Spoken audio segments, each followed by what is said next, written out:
Samagi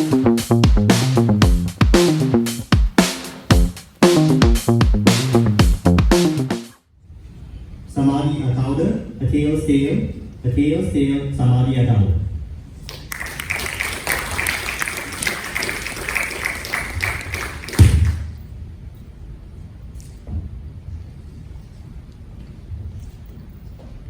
Welcome aboard, paw print admirers.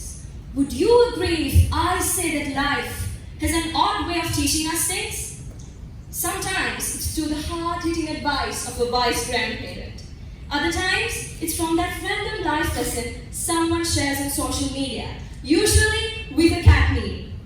And most of the time, it's through the inspirational lectures from our parents. You know, the ones that start with, "When I was your age." But my lesson, it came from a tale. And trust me, I did not see it coming. So buckle up as I take you on this not-so-fairy tale of a story. When I turned 1, my parents wanted to make my birthday extra special. My dad, being his usual bubbly self, got me a 3-week-old Dalmatian puppy. Seriously? Who thought that raising a barely-born puppy alongside baby me was a great idea? Well, my dad did. And Tina, as we called her, was this tiny ball of white fur with black spots. And all the attention I had been getting, gone. How do I know that? Well, she has 3 times more pictures than me. And my mom even had the nerve to tell me, "Oh, look at you two, best friends already." Best friends? She bit my Barbie's head off. I don't even think we were on speaking terms. Now, imagine trying to nap as a baby while a tiny hyperactive furball chews on your favorite toys, jumps at nothing, and barks in on you as if you have no personal space. Super annoying, right? But then, I hit kindergarten, and my thoughts on Tina started to change. Now, not because she turned into some well-behaved sweetheart, please. This is not a Disney movie. But because apparently, having a Dalmatian is exactly what you need to be the coolest kid in kindergarten. And guess who happened to have a Dalmatian on hand? I did. So I'd say, "Oh, you have a hamster. That's adorable. But have you seen my Tina? The actual star of one of our Dalmatians? Yeah, no autographs, please." At age 5, my whole personality was, "I have a Dalmatian, Mel, you don't." So we made a deal. 2 minutes of belly rubs for every favor she did. Fair trade, right? Now, she'd help me do the things my parents had firmly said no to. She once helped me break a vase and blame it on the wind.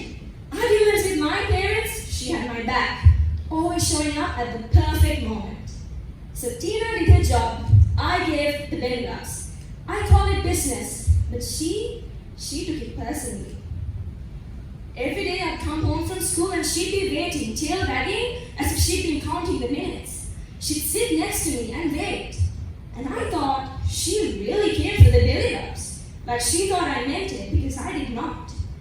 And life in all its glory, thought I was having a little too much fun. Tina would just sit and wonder, so unlike the furball I had grown up with.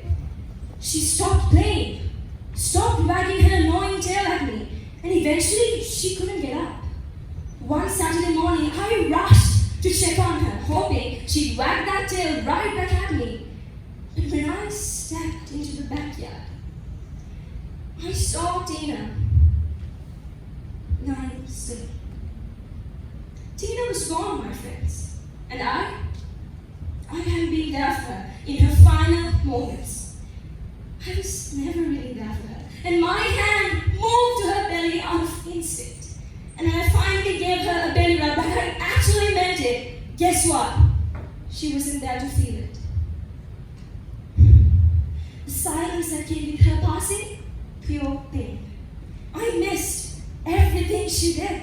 And you must be wondering why the sun changed her heart. Did she drive you crazy? The thing is, in all those annoying moments, she was there for me. Was I? No. Losing someone you love is hard. But not even realizing that you love them in the first place, that's even harder. Now, I can't go back and change my past, but I can help you to not make the same mistake. So don't wait until it's too late to appreciate the ones you love while they are still here. I can't go back, but I can cherish the ones I love today. So the Tina of your life, hug her tight. It could be your parents, your siblings, or your best friend. It has been 6 years since my Tina's tail stopped wagging. But her lesson continues to live in me, shaping how I love, how I live, and how I say goodbye now. So yeah, life does have a weird way of teaching us things. But if my lesson helps you to not learn it the same way, then Tina's tale lives on. And that, ladies and gentlemen, is a tale that lasts forever.